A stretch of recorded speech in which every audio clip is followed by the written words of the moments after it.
Esta oportunidad vamos a hablar de digestión y absorción, especialmente estaremos hablando de intestino delgado.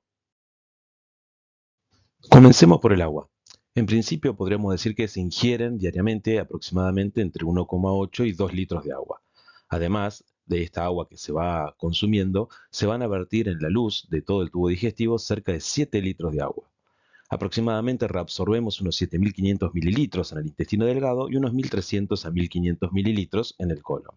Es decir, que todo esto solamente podría comprenderse en esta magnitud si conocemos muy bien la histofisiología del intestino delgado. ¿Cuáles son esas características histológicas que tiene el intestino delgado y que lo hacen tan particular para aumentar tanto la superficie de secreción y de absorción? Primero, recordemos que la histología es la misma histología básica de cualquier estructura del tubo digestivo. Es decir, nos vamos a encontrar con una mucosa, una submucosa, la muscular y la serosa. Cuando hacemos un corte longitudinal de la pared intestinal, siempre la mucosa y la submucosa se sitúan por encima de la capa muscular como se observa en este gráfico. Y además aquí están formando esa mucosa y esa submucosa pliegues que se llaman plicas o pliegues circulares o válvulas de Kerckrin. Aquí se ve bien cómo la mucosa se eleva de la superficie y el interior tiene un core de submucosa. También, como hemos visto anteriormente, la mucosa va a estar formada por el epitelio, la lámina propia y la muscular de la mucosa. Si observamos con gran aumento lo que es el pliegue de Kerckrin o una plica, la médula justamente de estas estructuras, como dijimos anteriormente, está formado por la submucosa.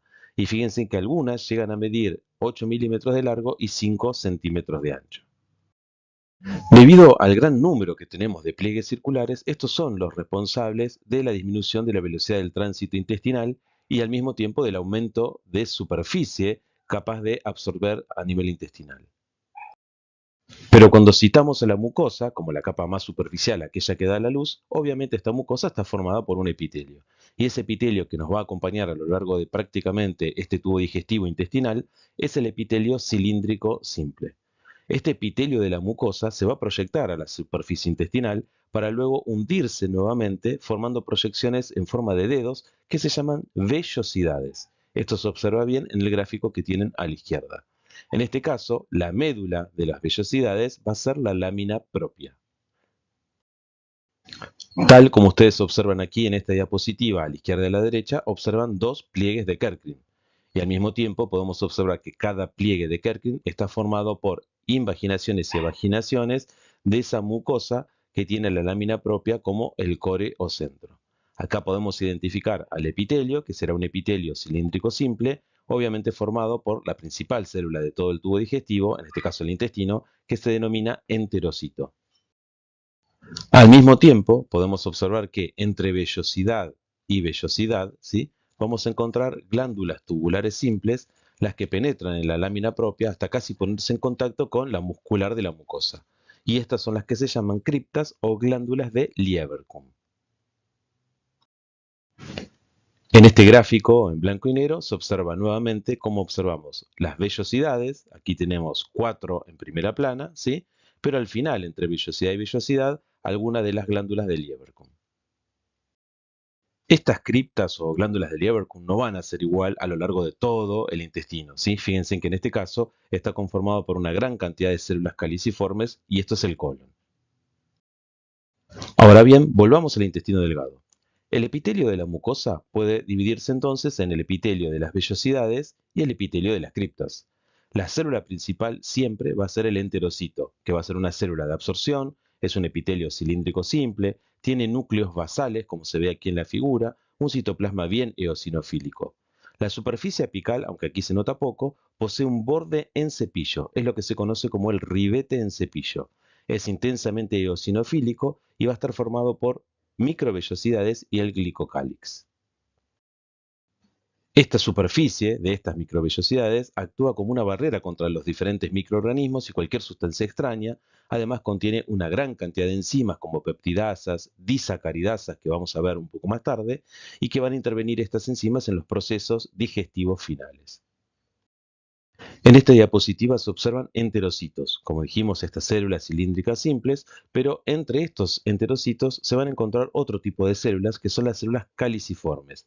En general tienen como una gota de mucina ácida neutral a nivel apical que le da la forma de cáliz, de ahí el nombre. La secreción de esta mucina mantiene un ambiente sumamente viscoso, húmedo en toda la superficie epitelial. Además, como citamos antes, entre las vellosidades se encuentran las criptas con las glándulas de Lieberkühn. Aquí vamos a encontrar otro tipo de células que son las células de Paneth. Estas tienen gránulos secretorios eosinófilos apicales, ¿sí? Liberan constantemente una enzima llamada lisozima que cumple un rol fundamental en la protección inmunológica intestinal. Hasta acá nos dedicamos prácticamente a la mucosa, con su epitelio y esa submucosa. Pero fundamentalmente cuando hablamos de la submucosa tenemos que entender que esta está constituida por un tejido conectivo denso. Debajo de la misma se va a encontrar la muscular propia, que está constituida como en todo el tubo digestivo, con la excepción del estómago por supuesto, por una capa de músculo circular interna y una longitudinal externa. Por supuesto hablamos de músculo liso. En el caso del estómago, si recordamos, había otra capa que era la oblicua. Además, hacia el final, en lo más profundo, vamos a encontrar la serosa, que es un tejido conectivo apoyado en mesotelio, que es un epitelio plano simple. Cuando hablamos de intestino delgado, por supuesto que estamos hablando del duodeno, yeyuno e ilion. Pero claro, no son iguales las estructuras en longitud y en cantidad. Fíjense que los pliegues circulares son muy altos en el duodeno y en el yeyuno, esto se ve bien en los cortes longitudinales, y las vellosidades son toscas y muy juntas en el duodeno, a diferencia del yeyuno y el ilion. En general, en el yeyuno hay una ausencia de glándulas submucosas, los pliegues suelen ser altos como nombramos y las vellosidades largas, lo que lo hace apto obviamente para una gran cantidad de absorción y de digestión fundamentalmente. El ilion contiene pliegues circulares un poco más bajos que en el yeyuno, a veces pueden estar ausentes, las vellosidades mismas son más cortas, más escasas, y sí puede haberse hacia el fondo las denominadas placas de Peyer, que son acúmulos linfáticos. Hay un tipo celular del que todavía no hemos hablado, que son las células enteroendocrinas. Estas se van a encontrar entre las células epiteliales de las vellosidades, las cuales van a ser mucho más abundantes en las criptas. En general, la mayor parte de los autores consideran que las células enteroendocrinas constituyen el 1% del total de las células del epitelio intestinal y además son capaces de detectar un montón de factores luminales, ciertos componentes de los alimentos y otros factores circulantes y van a permitir responder con la secreción de más de 20 péptidos biológicamente activos diferentes que envían señales a una célula diana que por supuesto tiene que tener un receptor específico. Lo que vamos a ver ahora son ejemplos de algunos productos de secreción de estas células enteroendocrinas y qué otros nombres reciben. Se conoce como sistema APUD a un conjunto de células que poseen características histoquímicas comunes y son capaces de absorber y decarboxilar las aminas y sus precursores, y de allí toman el nombre APUD. Pero el sistema APUD no es patognomónico del tubo digestivo.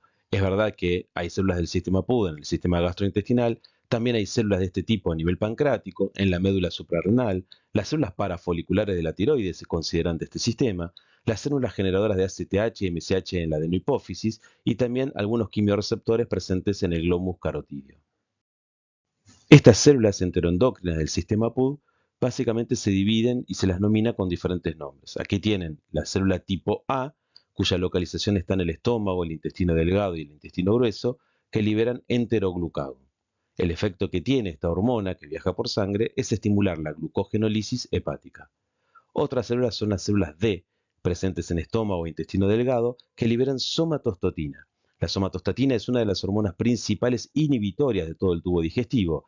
Inhibe la motilidad, las secreciones y el resto de las hormonas gastrointestinales. Otro tipo de hormona liberada va a ser la gastrina. La gastrina es producida por una célula llamada célula G, localizada en el estómago e intestino delgado, y la gastrina va a tener dentro de sus funciones la estimulación del ácido clorhídrico del estómago. Otra célula del sistema PUD enteroendocrino es la célula tipo I, presente en el intestino delgado, que libera la colecistoquinina o CCK. La colecistoquinina, como su nombre le indica, es la hormona que estimula la motilidad de la vesícula biliar, pero además estimula la secreción de enzimas por el páncreas exócrino. También vamos a encontrar las células S, que liberan en el intestino delgado hacia la sangre la hormona secretina. Esta va a estimular fundamentalmente el bicarbonato del páncreas, pero además, aunque su nombre es secretina, se va a encargar de inhibir la secreción de ácido clorhídrico. Y encontramos también las células Mo en el intestino delgado que liberan a la sangre la motilina que estimula la motilidad gastrointestinal y que sería la hormona responsable del complejo motor migrante.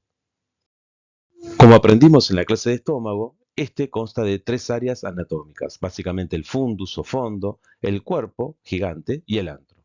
Además tiene dos glándulas funcionales, digamos la glándula oxíntica y las glándulas pilóricas.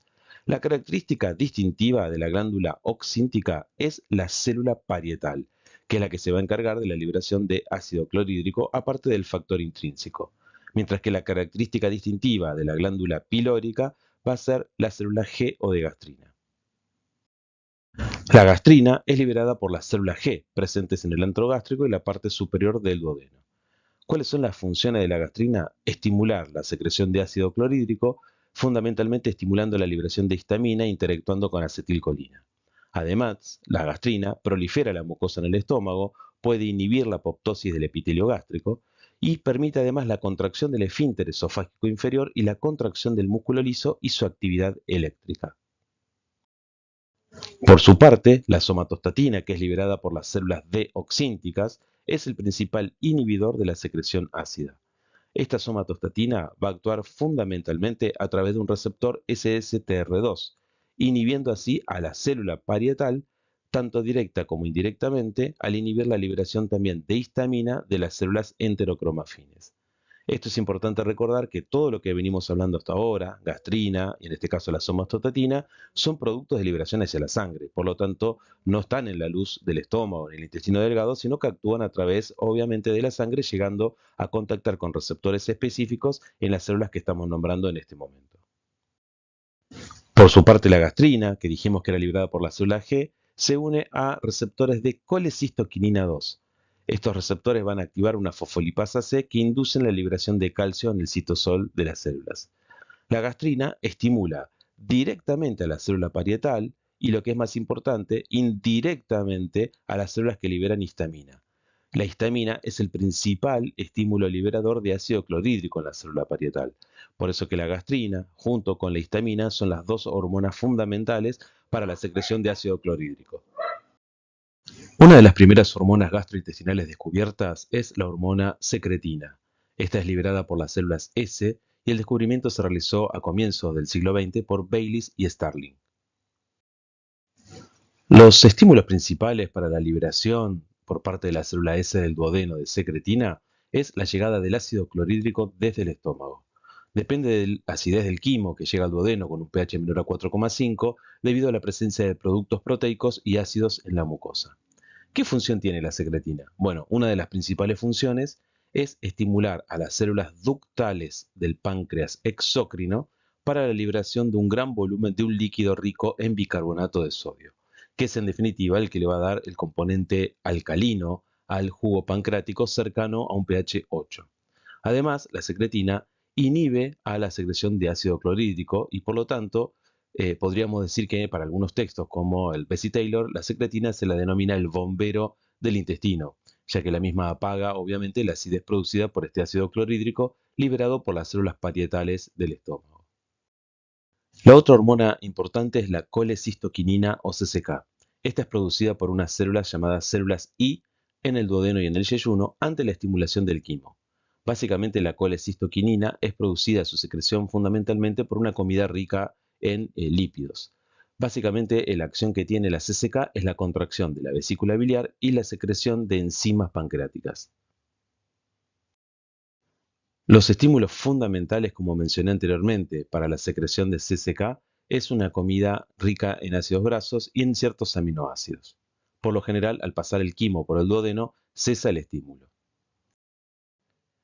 Y ahora que conocemos un poco la histología del tubo digestivo, especialmente de esta región intestinal, sumado a la acción de algunas de las hormonas gastrointestinales del sistema PUD, pasemos directamente a digestión y absorción. Una de las cosas que para nosotros es sumamente importante es conocer que la absorción de hidratos de carbono se da fundamentalmente a lo largo del intestino delgado. Los hidratos de carbono se presentan en monómeros o subunidades mínimas, los monosacáridos, que son las unidades más pequeñas, como la glucosa, la fructosa, la galactosa u otras pentosas. Estos monosacáridos pueden unirse formando cadenas, es decir, moléculas más grandes que van a almacenar energía y moléculas más complejas. Ejemplo es la unión de dos monosacáridos que se conoce como disacáridos. Ejemplos de estos disacáridos son la lactosa, la maltosa o la sacarosa. Pero también pueden formar complejos mucho más grandes, es decir, polisacáridos, como el almidón, el glucógeno y otras fibras alimentarias.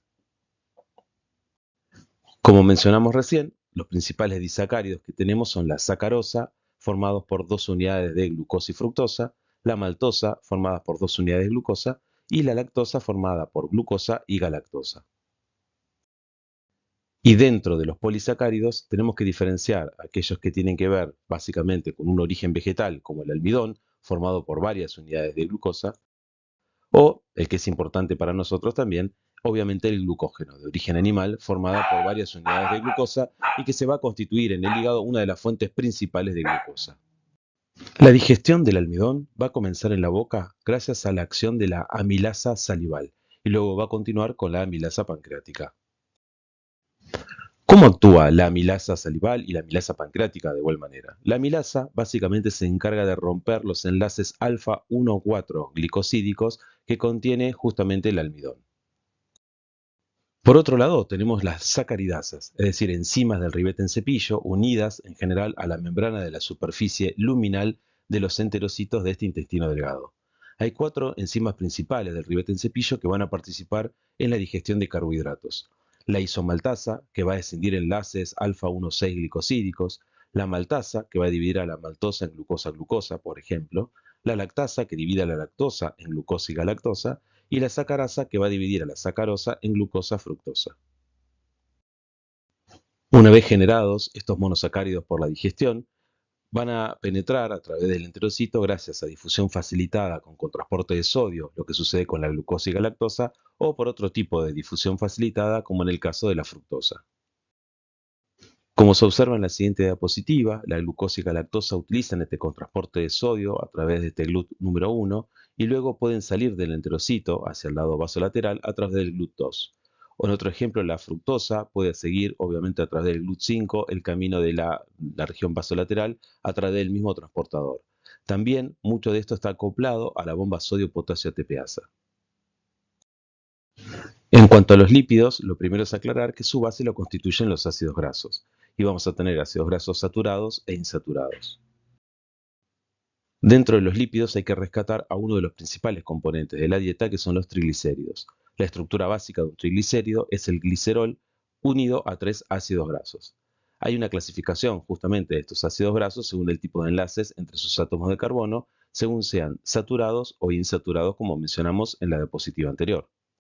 Como se observa en esta diapositiva, estamos enfrente de una estructura química de un triglicérido, ya que está la molécula del glicerol y los 3 ácidos grasos, pero estos 3 ácidos grasos son ácidos grasos saturados.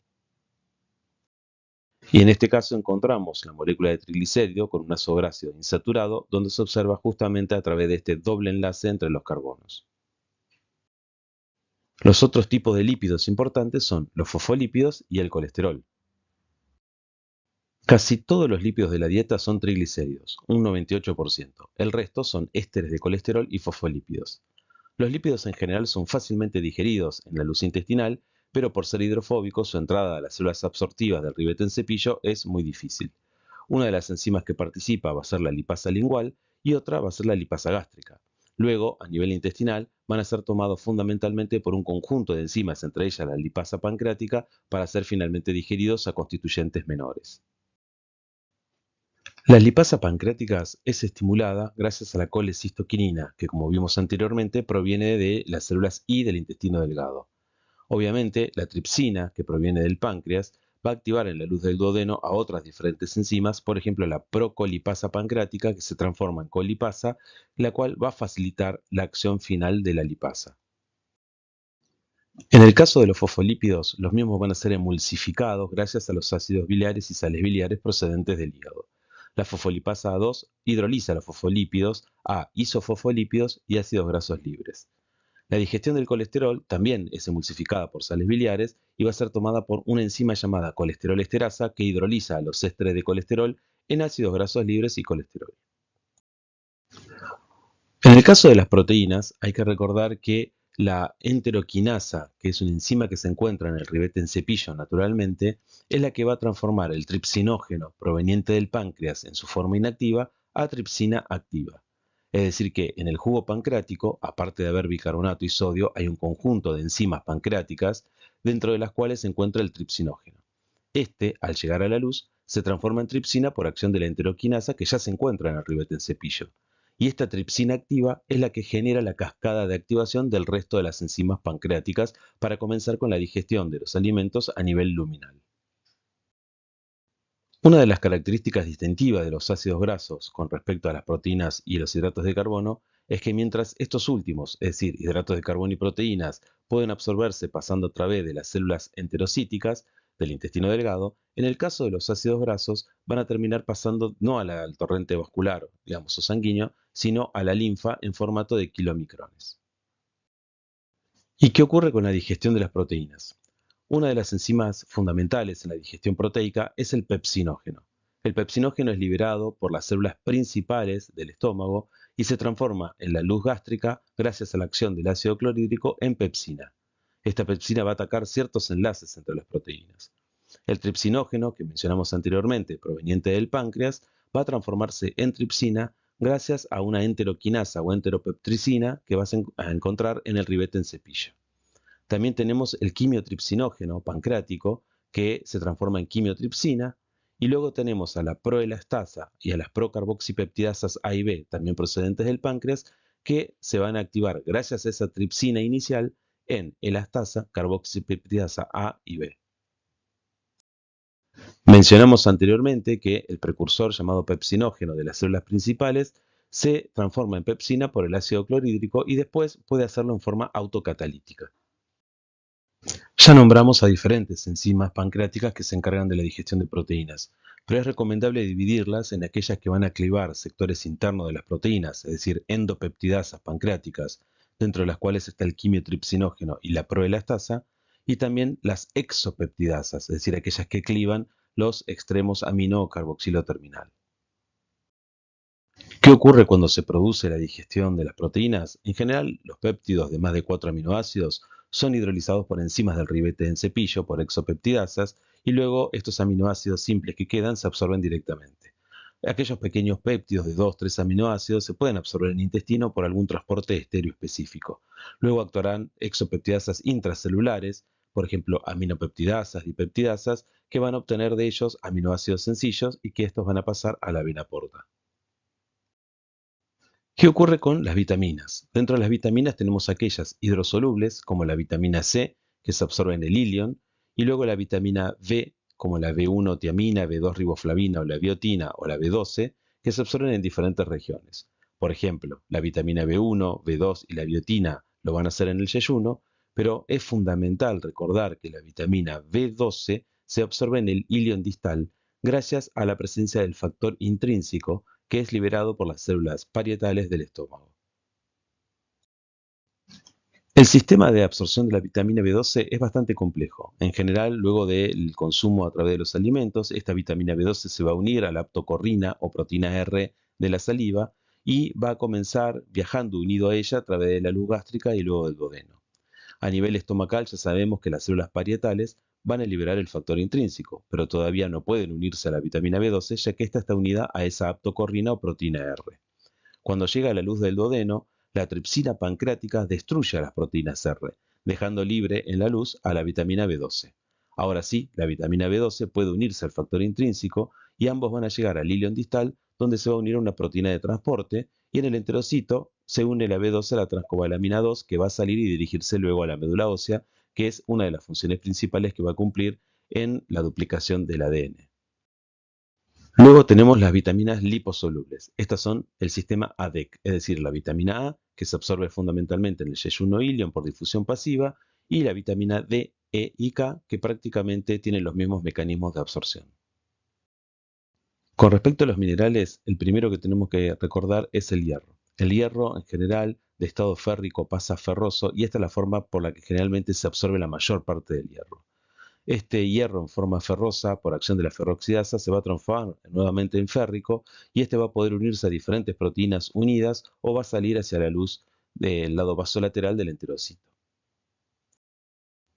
Por su parte, los folatos y el ácido fólico se absorben mejor en el duodeno y el yeyuno. En general, en forma de poliglutamatos, van a ser primero hidrolizados a monoglutamatos por diferentes enzimas del ribete en cepillo y luego van a seguir un mecanismo de transporte activo, saturable y pH dependiente. Por lo general, la absorción va a estar mediada por proteínas que se expresan en la membrana apical del enterocito. Una de ellas es el transportador de folatos reducidos con funcionamiento a pH neutro y otro es el transportador de folatos acoplados a protones dependiente de un pH ácido 3. El calcio es un mineral que se absorbe preferentemente en el duodeno. Aquí lo hace por absorción transcelular y en general esto está regulado por la vitamina D. A nivel yeyuno-ileal, la absorción en general es poca, pero es paracelular. Hay muchos factores que estimulan la reabsorción del calcio intestinal. Uno es la disminución del calcio plasmático, otro es la acción, como dijimos, de la vitamina D, que también aumenta la síntesis de proteínas. La paratormona tiene un efecto indirecto y el embarazo y lactancia que también aumentan la reabsorción de calcio a nivel intestinal.